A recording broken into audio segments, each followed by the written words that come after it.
नमस्कार दोस्तों। पूरी दुनिया में नरेंद्र मोदी की सबसे बड़ी विरोधी अगर कोई महिला है तो वो है राणा अय्यूब। पत्रकार रही हैं, तहलका वगैरह कुछ जगह उन्होंने पहले काम किया है। मुझे नहीं पता कि किसी बड़े संस्थान में रही हैं या नहीं, लेकिन उनकी एक प्रवृत्ति रही है कि हमेशा बीजेपी, नरेंद्र मोदी, इन सब लोगों के खिलाफ उन्होंने काम किया है। गुजरात दंगों को लेकर उन्होंने कुछ स्टिंग ऑपरेशन किए थे, जिनकी टेप्स उनके पास हैं, उनका दावा है। और उनका ये भी कहना है कि आज तक किसी भी मीडिया हाउस ने इन्हें चलाने की, इन्हें पब्लिश करने की साहस नहीं की है। दूसरे, वो हमेशा इस मौके की तलाश में रहती हैं कि किसी भी तरीके से नरेंद्र मोदी को, बीजेपी को नीचा दिखाया जाए, चाहे वो अंतर्राष्ट्रीय मंच हो। आपको याद होगा अभी कुछ महीने पहले उन्हें लंदन में एक कार्यक्रम में भाग लेने के लिए जाना था, जहां उन्हें परमिशन नहीं मिल रही थी जाने की। और चूंकि ईडी उनके खिलाफ जांच कर रही थी किसी मामले को लेकर, इस मामले को लेकर काफी बवाल मचा था। फिर वो हाई कोर्ट गई थी और फिर वहां हाई कोर्ट से उन्हें वहां जाने की परमिशन मिली थी। और उन्होंने वहां पर इस पूरे प्रकरण को इस तरीके से पेश किया था। उसमें अपनी स्पीच जो दी थी, एक इंटरव्यू उनका वहां पर हुआ था, उसमें इस तरह से दिखाया था कि भारत में मुसलमानों का, पत्रकारों का अधिकारों का हनन किस तरीके से हो रहा है।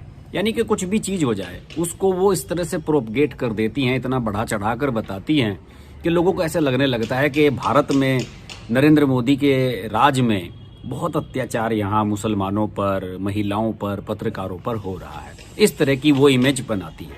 लेकिन अब जो चीजें सामने आ रही हैं उसमें ये सामने आ गया है कि नरेंद्र मोदी के विरोध में उन्होंने बहुत कुछ पैसा कमाया है। असम के बाढ़ पीड़ितों की सहायता तो उन्होंने क्राउड फंडिंग की वेबसाइट के माध्यम से, और उससे जो पैसा मिला उसे अपने निजी काम में खर्च किया। अपने पिताजी पर खर्च कर दिया, अपनी गाड़ी पर खर्च कर दिया, घूमने फिरने पर खर्च कर दिया, अपने बहन भाइयों को दे दिया। तो इस तरह के मामले उनके खिलाफ सामने आए थे, जिन्हें लेकर ईडी जांच कर रहा था। अब ईडी की जांच आगे बढ़ी है इसमें, और ईडी ने गाजियाबाद की विशेष अदालत में कल पीएमएलए के तहत, यानी कि मनी लॉन्ड्रिंग एक्ट के तहत राणा अय्यूब के खिलाफ अभियोजन शिकायत दर्ज की है। राणा अय्यूब पर एक online crowd funding platform Ketto एक वेबसाइट है, उस पर आप किसी भी चीज के लिए क्राउड फंडिंग कर सकते हैं कि हम इस जनता के हित में, हम इस सहायतार्थ ये पैसा इकट्ठा कर रहे हैं। तो लोग उसके माध्यम से पैसा आपको देते हैं, फिर आप उनका इस्तेमाल अपने हिसाब से कर सकते हैं। इसके लिए आपको ऑडिट कराना पड़ता है, उसके बिल्स सबमिट करने पड़ते हैं कि आपने उस पैसे का इस्तेमाल कहाँ किया। इसमें यह आरोप है कि इन्होंने फंड रेजिंग का अभियान एक शुरू किया था असम के बाढ़ पीड़ितों के लिए, और इसमें जो धन है उसको अवैध रूप से धन इन्होंने प्राप्त किया। और जांच एजेंसी ने यह कहा है कि उसकी जांच में यह बात साबित हुई है कि राणा अय्यूब ने आम जनता को धोखा देने के एकमात्र इरादे से धन जुटाने का यह अभियान शुरू किया था, और बैंक खातों में सावधि जमा और शेष राशि के रूप में अपराध की आय अर्जित की थी। ये उन्हें बेदाग के रूप में पेश करते थे। ईडी ने कहा है कि जांच में यह बात सामने आई है कि ऑनलाइन प्लेटफॉर्म पर जुटाई गई धनराशि राणा अय्यूब के पिता और बहन के खातों में मिली और बाद में उनके निजी खातों में स्थानांतरित कर दी गई। अय्यूब ने अपने लिए 50 लाख रुपए की एफडी बनाने के लिए धन का उपयोग किया और नए खाते में 50 लाख रुपए स्थानांतरित कर दिए। राहत कार्य के लिए महज 29 लाख रुपए खर्च किए गए। यानी कि आप देखिए, 50 लाख अपने लिए रख लिए, और जो राहत कार्य जिसके लिए आपने फंडिंग की है उसमें केवल आपने 29 लाख रुपए खर्च कर दिए। आप सबको मैंने बताया कि वो राणा अय्यूब पहले 2007 में तहलका मैगजीन के लिए काम करती थी।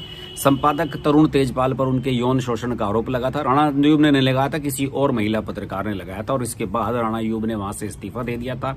इसके बाद उन्होंने स्वतंत्र पत्रकार के रूप में देश की कई अखबारों में लिखना शुरू किया, और बाकी सारे सामने आई। आपको मैं बताऊं कि उन्होंने Gujarat files anatomy of A cover up की एक किताब लिखी थी कि गुजरात के दंगों में किस तरीके से नरेंद्र मोदी और बीजेपी की जो चीजें थी उन्हें छिपाने का प्रयास किया गया। उस बारे में एक उन्होंने किताब लिखी थी, और इसमें उन्होंने ये कहा था कि 2002 में जो गुजरात के दंगे हुए थे इसके लिए राज्य की सरकार जिम्मेदार थी। इसके अलावा वे इशरत जहां की जो पुलिस मुठभेड़ हुई थी उस पर भी सवाल उठा चुकी हैं, और फरवरी 2022 में बीबीसी के साथ हुई बातचीत में उन्होंने उडुपी कॉलेज के छात्रों को आतंकी करार दिया था, जो अभी हिजाब वाला मामला हुआ था उसके बारे में, और इसके बाद राणा अय्यूब के खिलाफ शिकायत भी दर्ज कराई गई थी। अब राणा अय्यूब पर आरोप बहुत सारे हैं और कई चीजों का खुलासा एक साथ होता हुआ नजर आ रहा है।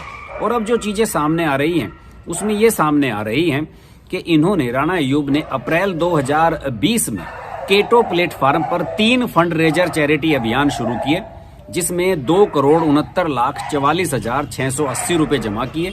और इस अभियान का मकसद झुग्गी झोंपड़ी में रहने वाले लोगों और किसानों की मदद, असम, बिहार और महाराष्ट्र के लिए राहत कार्य और भारत में कोविड-19 से प्रभावित लोगों की मदद के लिए अय्यूब और उनकी टीम का मदद करना था। और इस मामले में ईडी ने 2021 में उत्तर प्रदेश पुलिस द्वारा दर्ज एक प्राथमिकी के आधार पर मनी लॉन्ड्रिंग के एंगल को लेकर जांच शुरू की थी। और उसी के आधार पर ये जो मामला आया है, चार्जशीट दाखिल की है ईडी ने, उसमें ये सब चीजें स्थापित पाई गई हैं कि राणा अय्यूब ने ये सब गलत कार्य किए थे। ऐसे लोगों के ऊपर मुझे लगता है कि इनकी जल्द से जल्द गिरफ्तारी होनी चाहिए। और इस मामले में जो मेरी तकनीकी लोगों से जानकारी है, जिनसे मैंने बात की इस मामले में, उनका कहना है कि इस मामले में अगर ये बातें जो ईडी ने दर्ज की हैं, अगर ये सब सही पाई जाती हैं तो राणा अय्यूब को पूछताछ के लिए भी बुलाया जा सकता है और इसके बाद उन्हें हिरासत में भी लिया जा सकता है। तो अब कहीं वो विक्टिम कार्ड ना प्ले करने लगे, हो सकता है सोशल मीडिया पर उनके समर्थन में जो हमारा लुटियंस मीडिया है वो चिल्लाना शुरू कर दे कि राणा अय्यूब का शोषण हो रहा है, शोषण हो रहा है।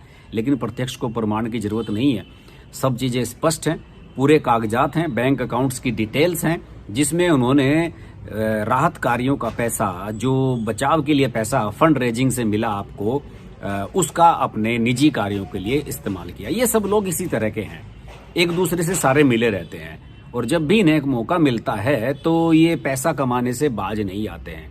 तमाम पत्रकार हैं इस तरह के, तमाम ऐसे, आपने तीस्ता सितलवाड़ का मामला देखा ही होगा, किस तरीके से उन्हें फंडिंग मिल रही थी, किस तरीके से उन्हें कांग्रेस के द्वारा पैसा दिया जा रहा था कि आप नरेंद्र मोदी के खिलाफ गुजरात के दंगों को उछालते रहिए।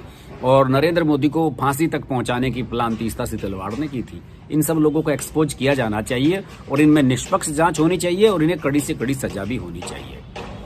आशा करता हूं आपको ये वीडियो पसंद आया होगा। वीडियो पसंद आए तो लाइक कीजिएगा, शेयर कीजिएगा, इसे दोस्तों को व्हाट्सएप के माध्यम से, दूसरे सोशल मीडिया टूल्स के माध्यम से जरूर शेयर कीजिएगा। अगले वीडियो में आपसे फिर मुलाकात होगी। नमस्कार।